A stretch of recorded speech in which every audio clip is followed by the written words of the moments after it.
Posso perguntar uma coisa de conhecimento mesmo, pra eu saber mesmo, não é... Sim. Não tô levantando um assunto, tipo...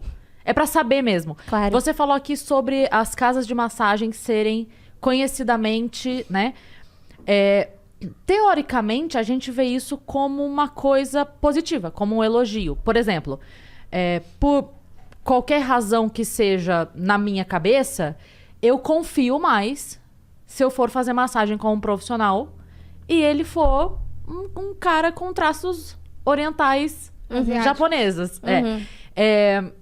Essa coisa que na minha cabeça é um elogio, ela chega em você como uma coisa ruim? Um estereótipo? Entende? Eu Sim, não sei se claro. eu consegui explicar. Completamente. Que nem quando falam assim, não importa o que você faça, um japonês vai fazer melhor que você 1000 vezes. É uma super inteligência. Na nossa cabeça pode ser considerado um grande elogio. Porque você falou isso agora, eu falei, caramba, mas se eu for num lugar e não for, eu vou falar, será que ele é tão bom? Sabe? Mas de repente eu tô achando que isso é uma coisa... Não sei. Boa questão. Não, é uma questão ótima, inclusive, Cris, porque isso é uma coisa que tem nome dentro dessas teorias sobre questões raciais. E para pessoas asiáticas é uma coisa que se chama minoria modelo, mito da minoria modelo. Que sempre é colocado pessoas asiáticas como se elas fossem uma referência, uma coisa de excelência, né? Uma coisa ótima. Então, por exemplo, coisas que eu vi muito na minha vida. Isso é bom em matemática, né? Que são esses estereótipos que são falsamente positivos. É uma positividade que, na verdade, constrói uma lógica basicamente de desumanização da gente. Porque, primeiro, é um estereótipo. E é um estereótipo que tá colocando a gente num lugar de excelência. Então, vou falar um pouco sobre mim, assim. Eu cresci achando que eu tinha que ser excelente. Achando que eu tinha que tirar 10 sempre. E, às vezes, eu tirava 10. Juro pra vocês, gente, eu era muito CDF. Eu sou até hoje. Eu era muito nerd. E, às vezes, eu gabaritava o boletim. Eu tirava 10 em tudo. Se eu tirasse 9,5, eu ficava muito mal. Porque eu achava que eu não tava cumprindo as expectativas que todo mundo apontava pra mim e falava, não, mas você é isso? Eu não podia ser menos do que aquilo, eu tinha que ser excelente. Isso é pauta da minha terapia. Toda semana tá lá minha terapeuta me ouvindo sobre isso. Eu me identifico muito nessa questão. Pois é, e é uma questão que por parte de mãe tem essa cobrança da excelência, né, da asiática, que é esse mito da minoria modelo. E por parte de pai, o que eu absorvi muito sobre o meu pai é que ele é um cara negro que veio de uma realidade completamente sem oportunidade. Ele veio de uma família muito pobre, de muitos irmãos, uma família muito grande, no interior da puta que pariu de Minas Gerais, entendeu?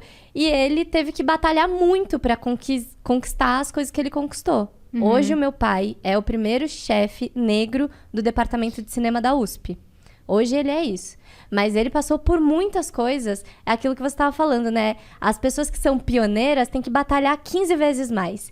E o meu pai, para provar que ele é muito bom nesse trabalho, ele tinha que trabalhar e mostrar 10 vezes mais o trabalho dele. Então, por parte de mãe... E você também, na TV. Na TV. Por parte de mãe, eu absorvi essa coisa da excelência asiática, que é o lugar que esperam que uma pessoa asiática esteja. E por parte de pai, eu absorvi muito disso, de ter que mostrar 10 vezes o meu trabalho para poder estar no lugar em que eu estava. Porque se você não se prova como uma boa atriz, a galera vai falar, ela tá nesse papel porque tinha que ser japonesa. Porque tinha que ser japonesa, exato. E aí é tipo assim, oportunidade para uma pessoa japonesa é tipo 1 em 1 milhão.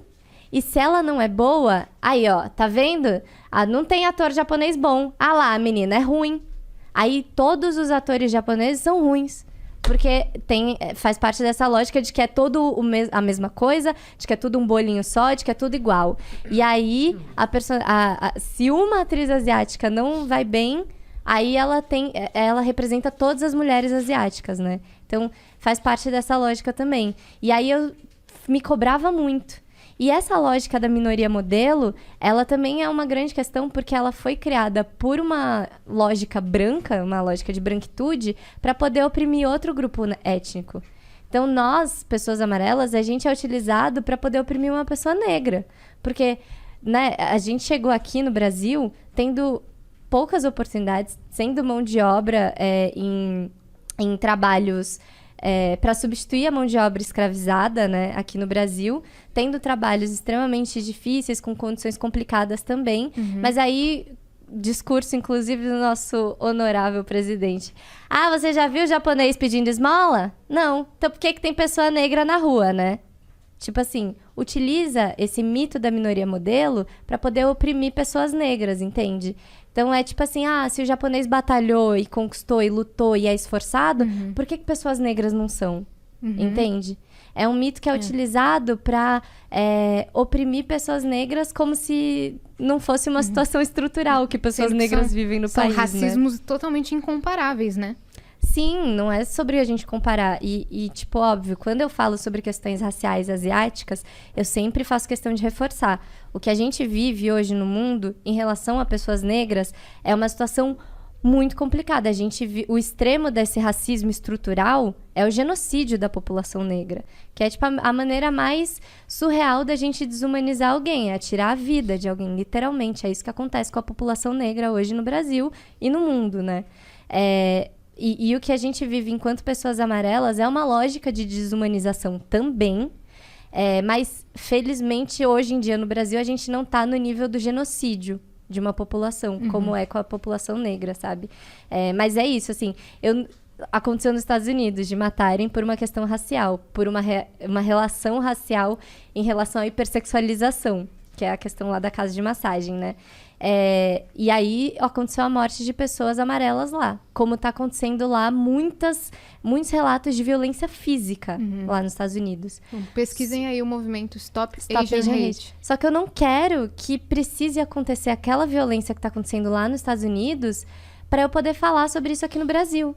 Porque o que eu vivo diariamente é uma série de piadinhas que são inofensivas, que não sei o quê, mas que constroem um imaginário de que existem etnias que são menos humanas, são menos relevantes do que a etnia branca, né? Que nem se enxerga como etnia, como eu tava falando antes. É isso.